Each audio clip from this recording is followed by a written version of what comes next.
So hello दोस्तों, स्वागत करता हूं आपका पाइथन पोस्टमॉर्टम सीरीज की इस 147 नंबर की वीडियो में। तो आज मैं आपको इस वीडियो में कराने जा रहा हूं रिटर्न स्टेटमेंट क्या होती है। जब हम फंक्शन को बनाते हैं तो रिटर्न स्टेटमेंट का क्या रोल रहता है। ठीक है, ये बहुत ही इंपॉर्टेंट टॉपिक है, बहुत लोग इसमें कंफ्यूज होते हैं, बट आई गारंटी यू कि ये वीडियो देखने के बाद आपका इसमें कोई भी डाउट नहीं रहने वाला। ठीक है, सो चलिए दोस्तों, बिना कुछ देरी के वीडियो को शुरू करते हैं।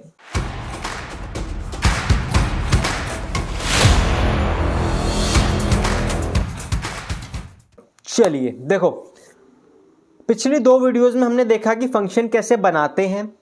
ठीक है, और फंक्शन कितने टाइप्स के होते हैं, कितने टाइप के होते हैं, यूजर डिफाइंड और बिल्ट इन फंक्शन। ठीक है, तो ये दो चीजें हमने देख ली।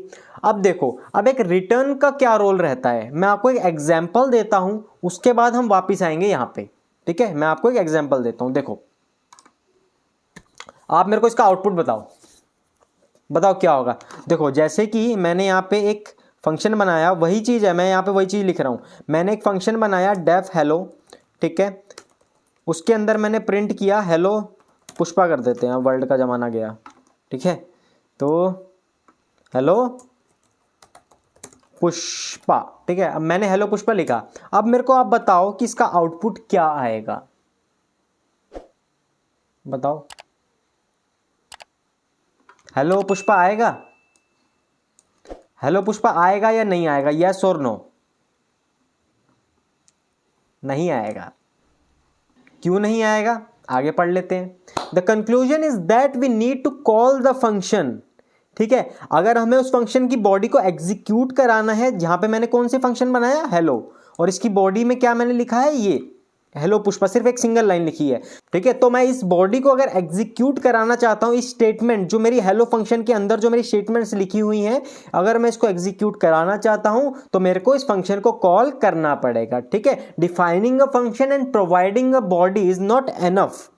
ठीक है, मैंने फंक्शन डिफाइन कर दिया और उसके अंदर मैंने अपने 1500 या जितनी भी मैं स्टेटमेंट्स है मैंने लिख दी, लेकिन वो तब तक एग्जीक्यूट नहीं होंगी जब तक मैं उस फंक्शन को कॉल नहीं करूंगा। ठीक है, ये वही वाली बात है कि मतलब शादी में जाना है तो बुलाओगे तो ही जाना है, वरना नहीं जाना है ना। तो वही चीज़ है एक तरह से। ठीक है, कि अगर आपने एक बार फंक्शन बना दिया, ठीक है, और उसकी बॉडी भी आपने दे दिया, आपने सब कुछ पूरा बिजनेस लॉजिक लिख दिया अपने फंक्शन के अंदर, लेकिन वो तब तक एग्जीक्यूट नहीं होगा जब तक आप उसको कॉल नहीं करोगे। यहां पे वही चीज लिखी हुई है, defining a function and providing a body of the function is not enough, so we need to call the function. ठीक है, we need to call the function as per our requirement. मुझे जहां जहां पे रिक्वायरमेंट होगी मैं वहां पे अपने फंक्शन को कॉल कर लूंगा। ठीक है, जैसे मैंने आपको फेसबुक का एग्जांपल दिया था। ठीक है, तो फेसबुक ने भी अपनी कुछ वैलिडेशंस लगा रखी होंगी, है ना, कि जितनी बार यूजर्स आके मेरे नए फीचर को एक्सेस करता है, एटलीस्ट उसको वेरीफाई तो करो। वेरीफाई यूजर के नाम का उसने एक फंक्शन बना रखा होगा, आई एज्यूम, है ना। तो उस फंक्शन क्या होगा, उसमें उसने लॉजिक पहले ही लिख के रख दिया कि आप पहले यूजर नेम चेक करो, पासवर्ड चेक करो, है ना, फिर वो अकाउंट डीएक्टिवेट है कि नहीं, ये सब चेक करो। तो ये सारा लॉजिक फेसबुक ने पहले से ही लिख रखा होगा और उसने एक फंक्शन में डाल दिया होगा। मैं एज्यूम करके चल रहा हूं, मैं आपको समझाने की कोशिश कर रहा हूं। ठीक है, तो अब वेरीफाई यूजर का जो लॉजिक है, मान लो 1000 लाइन का लॉजिक है वेरीफाई यूजर का, तो अब उसको बार बार वो 1000 लाइन लिखने की जरूरत नहीं है, वो सिंपली उसको एक फंक्शन में डाल देगा और अपने फंक्शन को कॉल करता रहेगा एज पर आर रिक्वायरमेंट। यहां पे यही चीज बताई हुई है, we need to call the function as per our requirement. अब आप बोलोगे कि इसमें रिटर्न स्टेटमेंट का कहां पे रोल आ रहा है ना। देखो, रिटर्न का भी आएगा, आगे चलो एक और आउटपुट आप प्रिडिक्ट करो फटाफट से। What is the value of B, B की क्या वैल्यू होगी। जैसे मैंने एक फंक्शन बनाया यहाँ पे, पाइचाम में भी आ जाता हूँ। ठीक है, तो मैंने यहाँ पे एक फंक्शन बनाया, कौन सा फंक्शन है, हेलो। ठीक है, इसमें मैं 10 प्रिंट कर रहा हूँ। ठीक है, 10 प्रिंट किया और मैंने यहाँ पे किया B equal to hello function मैंने कॉल किया और अब मैं बी को प्रिंट करा रहा हूँ। बताओ क्या आएगा, इसका आउटपुट बताओ क्या आउटपुट आने वाला है इसका, फटाफट से बताओ, कमेंट बॉक्स में लिख के बताओ। बी में क्या प्रिंट होगा, मुझे ये बताओ बस। ठीक है, बी में क्या प्रिंट होना चाहिए, क्या आउटपुट आएगा। एक फंक्शन है, उसमें 10 प्रिंट हो रहा है और बी इक्वल टू हेलो कर दिया मैंने, हेलो फंक्शन कॉल किया है, यहाँ पे देख रहे हो, हेलो फंक्शन मैंने कॉल किया और उसके बाद मैं बी को प्रिंट करा रहा हूं। तो यहाँ पे क्या आएगा, 10 नहीं आएगा। Most of you thinking 10, correct, आपने भी 10 ही प्रिडिक्ट किया होगा पक्का, बट इट्स नॉट, पर यहाँ पे 10 नहीं आएगा। ठीक है, अब मैं आपको बताता हूँ क्या आएगा। क्या आएगा, मेरे पास आएगा नन। ठीक है, देखो ये 10 मेरा ऊपर वाला प्रिंट हुआ है, जब फंक्शन मेरा कॉल हुआ तब ये 10 प्रिंट हुआ है, लेकिन मैंने आपसे b की वैल्यू पूछी थी, b की वैल्यू में आपने प्रिडिक्ट किया होगा 10, लेकिन 10 नहीं आएगा, b में आएगा नन। अब ये क्यों आ रहा है बताओगे, क्यों आ रहा है ये नन? एक मिनट, सबसे पहले आप ये मेम पूरा कर लो। ठीक है, क्या जेठा भाई आपका तो पोपट हो गया। ठीक है, हो गया ना पोपट आपका भी। अब यहाँ पे आता है रिटर्न स्टेटमेंट का रोल। ठीक है, प्रॉब्लम आपको पता चल गई। एक मिनट, मैं आपको आगे भी दिखाता हूँ, इसका कंक्लूजन दिखाता हूँ। देखो, the answer is none.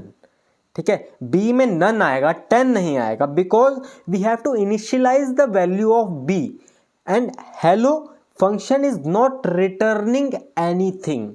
Hello function कुछ भी रिटर्न नहीं करके दे रहा है, उसको आपने बोला कि प्रिंट करो, वो कंसोल पे प्रिंट करेगा और अपना क्लोज हो जाएगा, लेकिन उससे कुछ रिटर्न करके नहीं दिया आपको। So to overcome this we need to return the value in a function.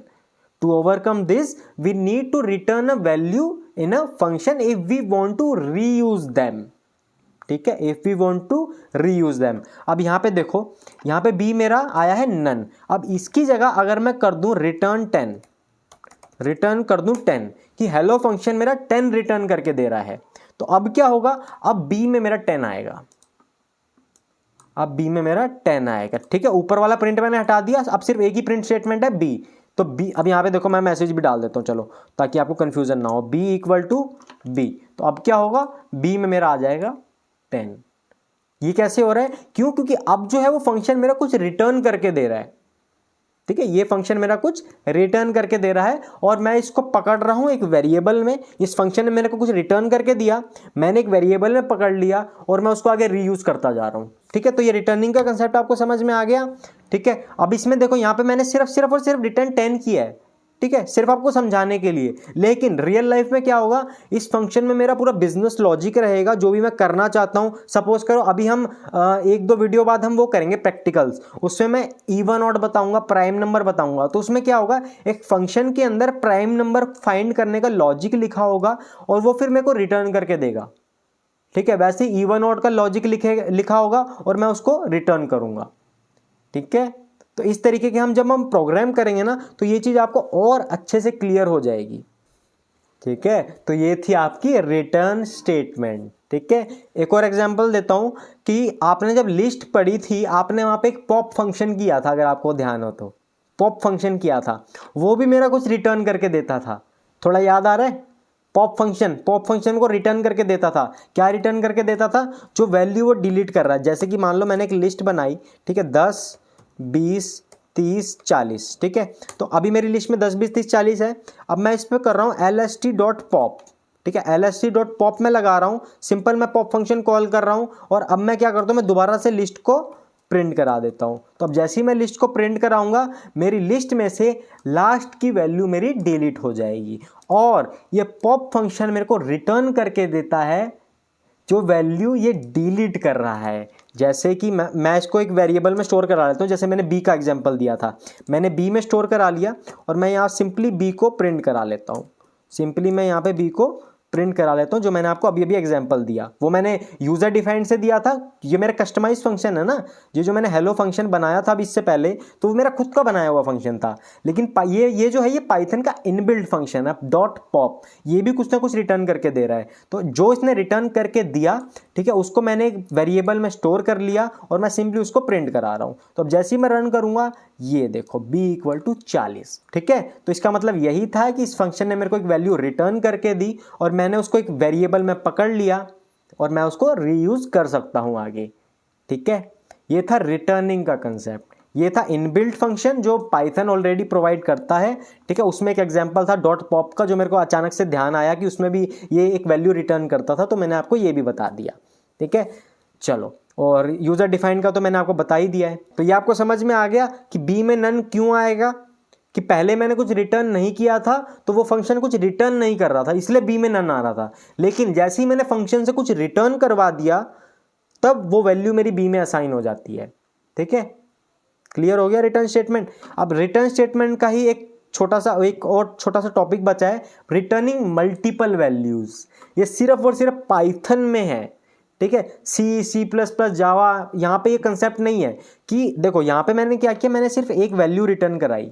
ठीक है, मैं चाहूं तो मल्टीपल वैल्यूज भी रिटर्न करा सकता हूं, मल्टीपल वैल्यूज, जी हाँ। ठीक है, और ये सिर्फ और सिर्फ पाइथन में है। C++, जावा में मल्टीपल रिटर्निंग वैल्यूज का कंसेप्ट ही नहीं है। ठीक है, कोई कंसेप्ट नहीं है मल्टीपल वैल्यूज का। तो अब देखो सिंपल सी चीज़ है, मैं आपको एक एग्जांपल देता हूँ। अच्छा, उसमें पैरामीटर आर्ग्यूमेंट लगेंगे, वो मैं आपको अभी नहीं कराऊंगा, वो मैं आपको अगली वीडियो में कराता हूँ।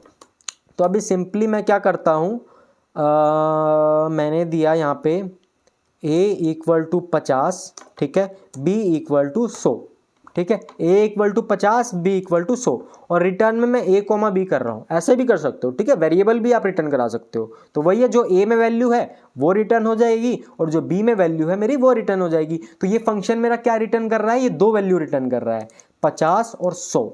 ठीक है, तो अब 50 और 100 को पकड़ने के लिए मेरे को क्या करना पड़ेगा, मेरे को यहाँ पे दो वेरिएबल लेने पड़ेंगे, जैसे कि a1, b1। ठीक है, a1, b1 और हेलो कर दिया। तो अब क्या होगा, मैं a को प्रिंट करा लेता हूँ, a1 को मैं प्रिंट करा लेता हूँ, ठीक है, और b1 को मैं प्रिंट करा लेता हूँ। तो इससे आपका मल्टीपल रिटर्निंग वैल्यूज का कंसेप्ट भी आपका क्लियर हो जाएगा। ठीक है, a1 प्रिंट करा लिया, b1 प्रिंट करा लिया। चलो अब देखो, जैसे ही मैंने इसको रन किया, a1 में मेरा आ जाएगा 50, b1 में आ जाएगा मेरा 100। सिंपल सी चीज़ है। तो ये था आपका मल्टीपल रिटर्निंग वैल्यूज का कंसेप्ट। ठीक है, तो एक फंक्शन मेरा मल्टीपल वैल्यूज भी रिटर्न कर सकता है। ठीक है, अब इसमें एक और मैं आपको चीज़ बता देता हूँ जो कि बहुत इंपॉर्टेंट है। ठीक है, ये आपको कोई नहीं बताने वाला, ये सिर्फ आपको मैं बता रहा हूँ। ठीक है, देखो जैसे कि इसने मल्टीपल वैल्यूज रिटर्न करी, ठीक है, तो ये क्या करेगा ना, ये उसको एज अ टपल रिटर्न कर रहा है, multiple values as a tuple return कर रहा है, और मैं यहाँ पे उसको अनपैक कर रहा हूँ। पैकिंग अनपैकिंग में देखा था ना, यहाँ पे ये मेरे को दो वैल्यू के टपल रिटर्न करके दे रहा है। अगर मान लो मैं यहाँ पे एक ही वेरिएबल दूँ, ठीक है, मैं यहाँ पे एक ही वेरिएबल दे रहा हूँ, ठीक है, कौन सा वेरिएबल दूँ, टप। ठीक है, मैंने एक वेरिएबल दे दिया टप नाम से, और मैं सिंपली इसको प्रिंट करा लेता हूँ। तो अब क्या होगा, जो a, b है ना, ये मेरा एज ए टपल आ रहा है, देख रहे हो, पेरेंथेसिस। पेरेंथेसिस का मतलब क्या होता है, टपल। तो ये 50 और 100 मेरे को टपल की फॉर्म में मिल रहा है। और जो मैं पहले कर रहा था, मैं सिंपली पहले अनपैक कर रहा था। मैं पहले इस तरीके से कर रहा था, a1, b1 = टप, ऐसे भी वर्क कर जाएगा। पहले मैंने उसको एक टपल में बना लिया, फिर मैं टपल को अनपैक कर रहा हूँ। पैकिंग अनपैकिंग में हमने देखा था। ठीक है, तो कहने का मतलब यही था कि मल्टीपल वैल्यूज मेरी टपल फॉर्म में आती है, वो मेरे को टपल में रिटर्न करके देता है, ये ध्यान रखना। तो अगर मेरे को अलग अलग करनी है वैल्यूज, तो मैं सिंपली जितनी वो वैल्यूज रिटर्न कर रहा है, मैं उतने वेरिएबल दे दूंगा। अब इसमें मैं उतने ही वेरिएबल दूंगा, ऐसा नहीं है कि मेरा फंक्शन दो वैल्यू रिटर्न कर रहा है और मैं एक ही वेरिएबल दे रहा हूँ। एक वेरिएबल दूंगा तो वो टपल बन जाएगा फिर। ये था आपका मल्टीपल रिटर्निंग वैल्यूज का कंसेप्ट, कि एक फंक्शन मेरा एक तो नॉर्मल रिटर्न कर सकता है, एक कर सकता है मल्टीपल वैल्यूज रिटर्न। ठीक है, एक एग्जांपल ले लो, देखो यहाँ पे मैंने एक एग्जांपल भी दिया हुआ है, एग्जांपल टू अंडरस्टैंड। मान लो मैंने एक फंक्शन बनाया, अब ये पैरामीटर और आर्ग्यूमेंट की कंसेप्ट है, ये मैं आपको अगली वीडियो में कराऊंगा। ठीक है, यहाँ पे देखो सिंपली मैंने एक फंक्शन बनाया है सम और सब्ट्रैक्ट, कि एक फंक्शन मेरा सम भी करेगा और सब्ट्रैक्शन भी करेगा। तो मैं यहाँ a और b पास कर दूंगा। ठीक है, अब ये a और b पैरामीटर है, ये पैरामीटर आर्गुमेंट वाली वीडियो में मैं बता दूंगा, जो कि अगली वीडियो आने वाली है, डोंट वरी। तो सिंपल सम = a + b, ठीक है, सब्ट्रैक्ट = a - b, सिंपल। और यहाँ पे आप रिटर्न कर दो, एक सम को रिटर्न कर दो, एक सब्ट्रैक्ट को रिटर्न कर दो, सिंपल जी तो चीज़ है। अब यहाँ पे आप सिंपली क्या करो, आप दो वेरिएबल ले लो, s, कौन से लिए हैं यहाँ पे, x y ले लेते हैं, चलो x, y = सम और सब्ट्रैक्ट फंक्शन आपको कॉल करना है। इस बार आपको कॉल करते टाइम आपको कुछ वैल्यू देनी है जो आप एडिशन या सब्ट्रैक्शन करना चाहते हो। मान लो मैं 100, 50, ठीक है। 100 प्लस 50 कितना होता है, 100 माइनस 50 कितना होता है, तो ये उसका सम और सब्ट्रैक्शन दे देगा। ठीक है, तो अब इसमें कंफ्यूज मत होना, पहले मैं यहाँ पे खाली दे रहा था, अब मैं यहाँ पे वैल्यू पास कर रहा हूँ, तो ये पैरामीटर आर्ग्यूमेंट का कंसेप्ट है, ये अगली वीडियो से हम लोग देख लेंगे। ठीक है, डोंट वरी। तो अब सिंपली क्या होगा कि 150 का मेरा रिजल्ट मुझे मिल जाएगा। ठीक है, तो मैं यहाँ सिंपली x को प्रिंट करा लेता हूँ और यहाँ पे मैं y को प्रिंट करा लेता हूँ। तो अब क्या होगा, ये फंक्शन मेरा मल्टीपल वैल्यूज रिटर्न करके दे देगा। 100 प्लस 50 होता है 150, 100 माइनस 50 होता है मेरा 50। तो एक सम और एक सब्ट्रैक्शन, तो दोनों वैल्यूज इस फंक्शन ने मेरे को रिटर्न करके दे दी। ठीक है, तो ये था आपका रिटर्निंग मल्टीपल वैल्यूज का पोस्टमार्टम। बाकी टेंशन वेंशन नहीं लेनी, आगे हम इससे रिलेटेड ये प्रोग्रामिंग करेंगे ना, तो आपको और अच्छे समझ में आ जाएगा। इवन ऑड देखेंगे, सम देखेंगे, फिर प्राइम नंबर है कि नहीं वो देखने वाले हैं फंक्शन के थ्रू। ठीक है, वो फंक्शन मेरा कुछ ना कुछ रिटर्न करेगा। क्लियर है, तो यही था बस इस वीडियो में, तो कुछ भी नहीं है यार। और ठीक है, बाकी आप देख ही रहे हो 147 नंबर की वीडियो आज हमारी हो चुकी है। बहुत लंबा सफ़र हम लोग एक साथ तय कर चुके हैं, है ना। तो बस आपसे एक मैं छोटा सपोर्ट चाहता हूँ कि अगर आपने अभी तक चैनल को सब्सक्राइब नहीं किया तो प्लीज़ चैनल को सब्सक्राइब जरूर कर लेना, और अगर आप कर चुके हो तो वीडियो को लाइक ज़रूर कर देना।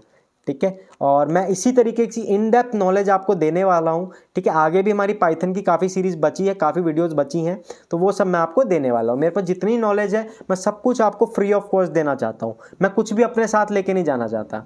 ठीक है, मैं यहाँ पे हूँ नहीं हूँ, कल को 50 साल बाद भी अगर कोई वीडियो देखेगा ना तो कुछ ना कुछ सीख के जाएगा। ठीक है, ये मेरी गारंटी है। ठीक है, चलिए दोस्तों, इतना ही था इस वीडियो में। मिलते हैं अब अगली वीडियो में, तब तक के लिए अपना ध्यान रखें, जानवर से प्यार करें। जय हिंद।